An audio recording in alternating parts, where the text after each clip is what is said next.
So friends, good evening. आज मैं फिर से आपके पास थोड़ा सा लेट आज हुआ बिकॉज ऑफ सम रीजंस।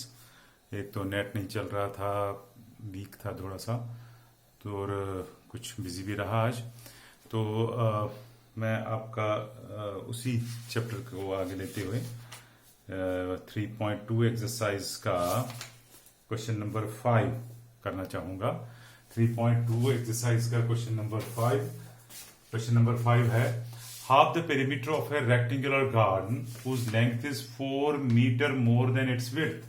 तो एक रेक्टेंगुलर गार्डन है आपके पास जिसकी लेंथ विड्थ अगर x है तो ये y है, तो जो लेंथ है y that is 4 more than width. ऐसे हुआ, पहली कंडीशन ऐसे बनी 4 more than it's width, y is 4 more than x। और फिर लिखा है width half the perimeter of the rectangular garden। इसका पेरीमीटर याद रखो, पेरीमीटर होता है 2 times लेंथ प्लस ब्रेड्थ। इसका हाफ ये इज इक्वल टू 36, आपको ये बोल रहे हैं 36 के बराबर है। तो find the dimensions of the garden. ये ग्राफिकली क्वेश्चन है, क्योंकि हालांकि इसमें लिखा नहीं है, क्योंकि ये ग्राफिकल एक्सरसाइज है तो हम ग्राफिकली ही इसको सॉल्व करेंगे। भले ही बाद में आप अगर ऐसे क्वेश्चन आता है तो आप कैसे भी सॉल्व कर सकते हो, तब तो दिक्कत नहीं है, लेकिन अभी ये ग्राफिकली है तो अभी आप ग्राफ से ही इसको सॉल्व करने की कोशिश करोगे। ठीक है, तो अभी मैं ऐसे लिखूंगा, मैं लिखूंगा इन केस ऑफ रेक्टेंगुलर नहीं, तो ऐसे मैंने किया, let the in case of rectangular garden breadth length, क्योंकि y जो है लेंथ जो है 4 ज्यादा है ब्रेड्थ से, ये ऐड कर दिया इसको 4। Perimeter of the garden is twice x plus y। ये तो फॉर्मूला है, पेरीमीटर होता है y plus x plus x plus y, तो 2 बारी x और 2 बारी y करके। हाफ उसका है 36, बुक में लिखा है, सो 2 कैंसिल हो गया, x प्लस y। तो फिर वैसे ही जैसे आपने पीछे ग्राफ से सॉल्व किए हैं वैसे ही ये भी करना है आपको। पहली इक्वेशन ये है y, इसको तो कुछ भी नहीं करना क्योंकि ऑलरेडी x तो इसी साइड है, तो आप वैल्यू देते जाओगे, ये आपका टेबल बना। x plus y is equal 36 में x पार ले लिया, y is equal 36 minus x, ये फिर आप इसी तरह टेबल बनाते गए। तो ये सेम ग्राफ पे आपको देना पड़ेगा। ये ग्राफ पे देख के मेरे को सेंड करोगे तो देखते हैं। मेरे ख्याल में पहले देखें ये इक्वेशन, एक इक्वेशन आपकी है x minus y is equal to -4 और दूसरी इक्वेशन है x plus y is equal to, तो 1/1। हाँ, ये यूनिक सोल्यूशन होगी, इनसे करेंगे कहीं तो वो आपको सोल्यूशन निकालना है कि लेंथ कितनी और ब्रेड्थ कितनी, वो मेरे को सेंड करोगे इसका सोल्यूशन निकालने के बाद। जो क्वेश्चन नंबर 6 है, 6 एक लॉजिकल क्वेश्चन है, ये सॉल्व तो नहीं करना है। अभी लिखा है given the linear equation 2x plus 3y minus 8, 2x plus 3y minus 8 is equal 0। मैं चाहूं तो ऐसे लिखूंगा 2x plus 3y is equal to 8। जरूरी नहीं है ऐसा लिखना, पर क्योंकि हम बार बार c को इस साइड रखते हैं, मैं पहले भी बोल चुका हूं। Suppose your teachers will say you that keep the c on the left side, then you have to solve in that manner only, and the formula you are using at that time is x upon y upon and not -1 upon, then it should be 1 upon. So better ये है कि आप एक ही pattern use करोगे, उसमें कोई दिक्कत नहीं है। अगर आप स्कूल में वैसे लिखाएं, अगर आप ऐसे करते हो तो कोई फर्क नहीं पड़ता। देन कह रहा है right another linear equation in 2 variables such that the geometrical representation of the pair so formed is in intersecting lines. तो कोई एक और खुद से आपको एक लीनियर इक्वेशन लिखनी है ताकि वो इंटरसेक्टिंग हो, मतलब a1/a2 और b1/b2 बराबर ना हो। आप यहाँ पे 3x प्लस 2y लिखो इज इक्वल टू -10, कुछ भी लिखो जो मर्जी है, so that this by this और दिस बाई दिस बराबर नहीं आए। अब एग्जैक्टली जो मैंने लिखा यही कॉपी करके उधर नहीं लिखना, आप अपने तरीके से लिखना कोई।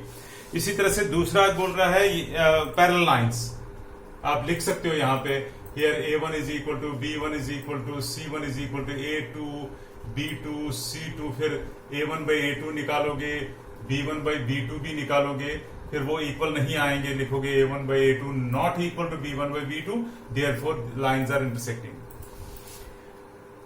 फिर इसका सेकंड पार्ट है पैरेलल लाइंस। पैरेलल लाइंस में ये तीनों बराबर होनी चाहिए, पैरेलल लाइंस में नहीं, a1/a2 is equal b1/b2 but not equal to c1/c2।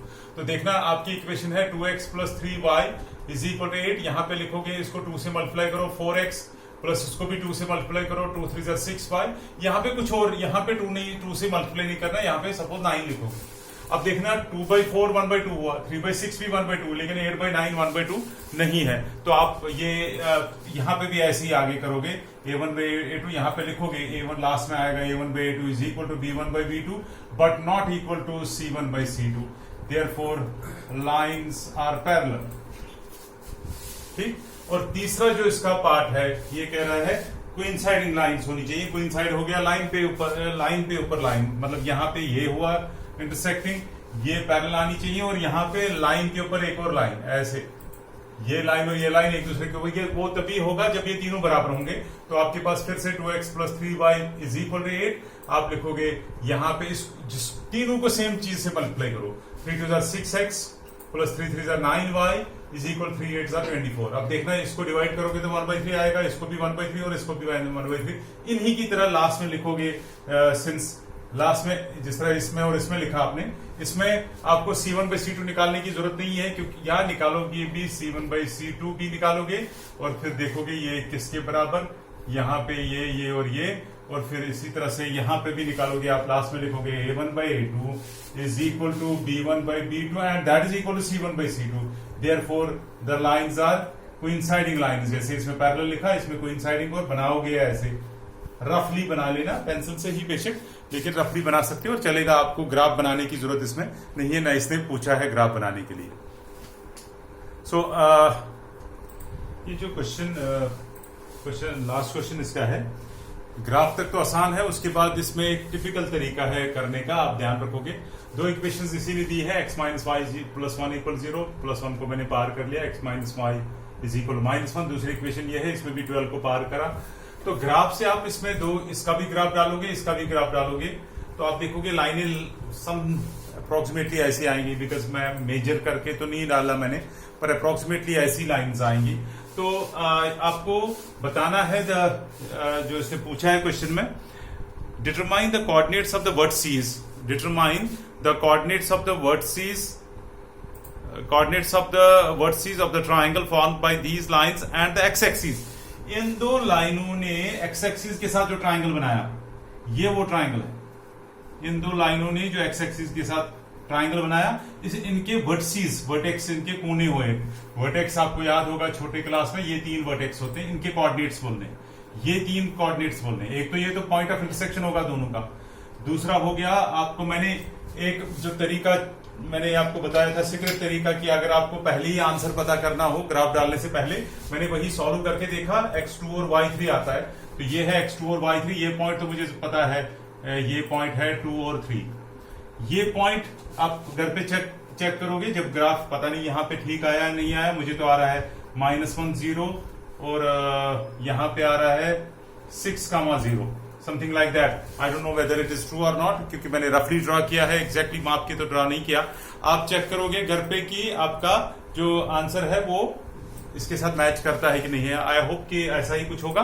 तो आप ड्रॉ करोगे लाइंस, फिर इनको जैसे हम पीछे ग्राफ पे लिखा है, ये वाली लाइन जो है, ये वाली है 3x + 2y = 12, और ये वाली जो लाइन है दैट इज x - y + 1 = 0। यहाँ पे लिखो -12 = 0, ये, क्योंकि क्वेश्चन में तो ये वाली लाइन है, ये वाली लाइन है, यहाँ पे कुछ ये x एक्सिस है और ये y एक्सिस है, कुछ ऐसा।